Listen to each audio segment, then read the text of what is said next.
తోటకూర పులుసుకూర ఎప్పుడైనా తిన్నారా మీరు? చాలా బావుంటుంది. పెళ్ళికి ముందైతే నేనెప్పుడూ తినలేదు. బట్ తర్వాత మా అత్తమ్మ నేర్పించారు.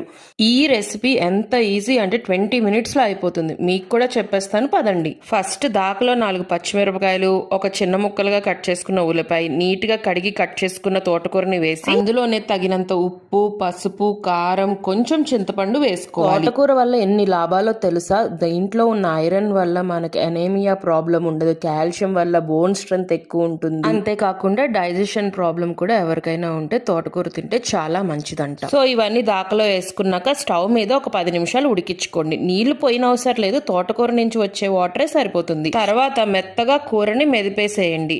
తాలింపు వేసుకొని ఈ కూరని దాంట్లో వేసేసి బాగా కలుపుకోండి. మా దగ్గర దొరికే తోటకూర అయితే కాడలు ఉడకవు. సో నేనైతే 100 ml వాటర్ అయితే మళ్ళీ పోసుకొని ఒక 10 మినిట్స్ ఉడికించుకున్నాను. మీరు కూడా ఈ రెసిపీ ట్రై చేసి ఎలా వచ్చిందో నాకు చెప్పండి, మర్చిపోవద్దు. వీడియో నచ్చినట్టయితే లైక్ చేయండి. Do follow. బాయ్.